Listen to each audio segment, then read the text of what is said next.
Hai semua, saya Cikgu Khaiyal, Guru Perpustakaan dan Media SKPP. Hari ini, video ini akan menunjukkan cara melogin ke dalam sistem IQ Nilam menggunakan telefon bimbit. Jom kita lihat cara-caranya.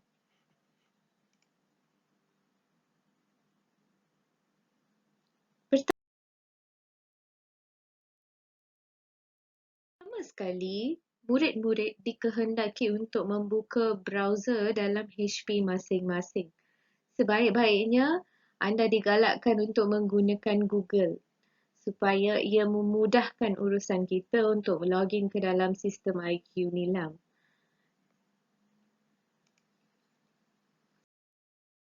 Seterusnya, di bahagian pencarian, bahagian search, masukkan link iq-nilam.moi.gov.my.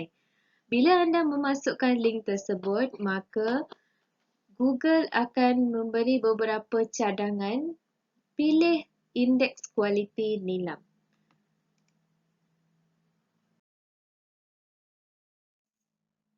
Seterusnya, anda akan lihat paparan muka hadapan sistem IQ Nilam. Di situ, klik pada bahagian Sign in with Delima. Bila anda klik pada bahagian Sign in with Delima, automatik dia akan menunjukkan paparan Sign in with Google seperti yang kita akan lihat sebentar lagi.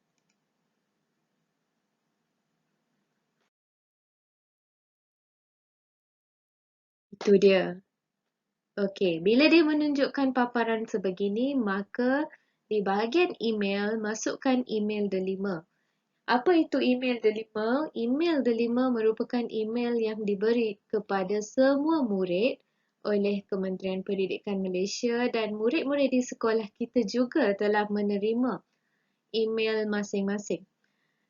Jadi, murid-murid harus menggunakan email Delima. Email persendirian tidak boleh digunakan untuk sistem IQ Nilam.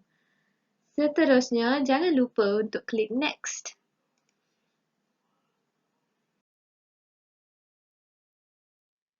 Yes, selepas anda klik Next, di bahagian kata laluan, masukkan SKPP 8235. Kenapa SKPP 8235? Kerana pihak sekolah telah menyelaraskan kata laluan bagi semua murid. Jika anda pernah menukar kata laluan tersebut, maka anda harus menggunakan kata laluan anda. Dan jangan lupa klik di bahagian Next. Okey, ini merupakan paparan sistem IQ Nilam. Nama murid akan dipaparkan. Di sini untuk sebab-sebab privasi saya telah menyorokkan nama tersebut, tapi di sinilah anda harus menyemak nama murid. Dan anda harus scroll ke bawah untuk mengisi maklumat bahan bacaan.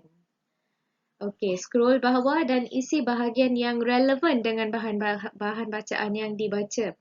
Kenapa yang relevan? Kerana ada sesetengah bahan bacaan tidak mempunyai maklumat-maklumat seperti tahun terbitan, pengarang dan penerbit. Antaranya ialah bahan bukan buku.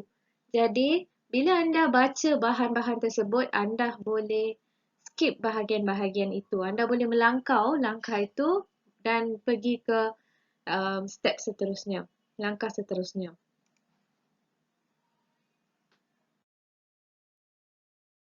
Seterusnya, anda kena isi bahagian B, maklumat mengenai bahan bacaan dan jangan lupa untuk mengisi rumusan atau sinopsis.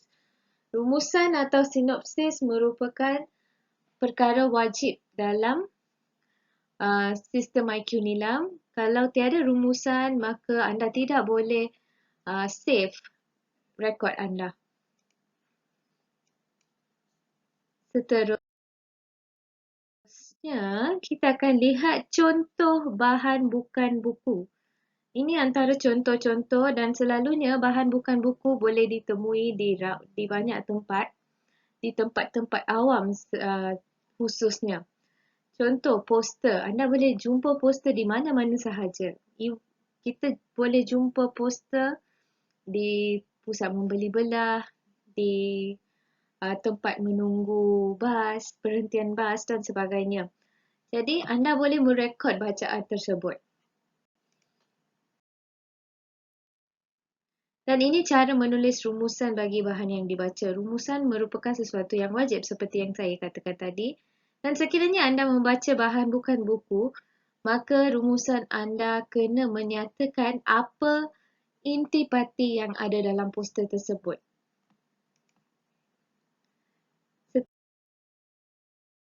Seterusnya bahagian D, aktiviti pengayaan. Di sini anda kena klik pada rumusan dan pilih mana-mana aktiviti pengayaan yang diminati ataupun yang disukai yang anda selesa untuk melaksanakan.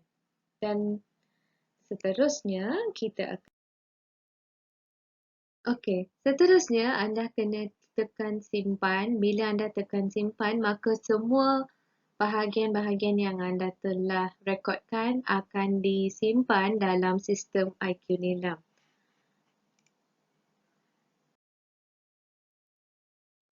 Dan bila anda telah menyimpan rekod bacaan, tunggu sehingga paparan ini muncul dalam skrin untuk memastikan bahawa bacaan anda telah direkodkan ke dalam sistem IQ Nilam.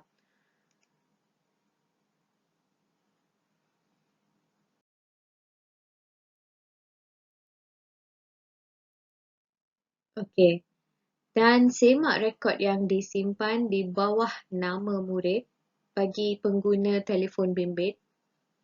Dalam laptop, paparan dia lain daripada apa yang kita lihat dalam telefon bimbit.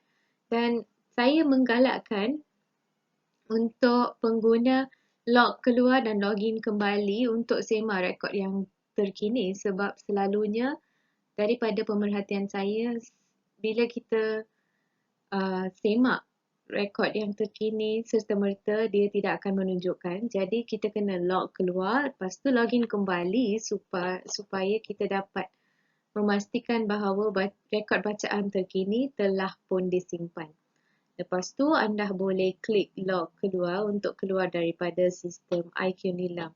Ini merupakan cara untuk melogin ke dalam sistem IQ Nilam dan menggunakan sistem IQ Nilam dalam telefon bimbit. Seterusnya,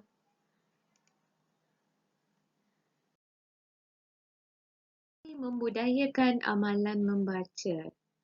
Saya mengharapkan kita dapat menyemaikan tabiat membaca dalam kalangan anak murid masa kini dan kita juga harus menjadikannya satu tabiat supaya kita dapat kebaikan daripada amalan membaca. Dan saya juga mengharapkan semua warga SKPP, terutamanya murid-murid SKPP untuk lebih banyak membaca dan lebih banyak merekodkan bahan bacaan dalam sistem IQ Nilam supaya kita akan mendapat seorang atau dua tokoh nilam bagi tahun 2021 yang akan mewakili SKPP. Itu harapan saya untuk SKPP. Dengan itu, saya mengakhiri video ini. Saya harap video ini telah membantu para penonton. Sekian, terima kasih daripada Cikgu Khaiyal.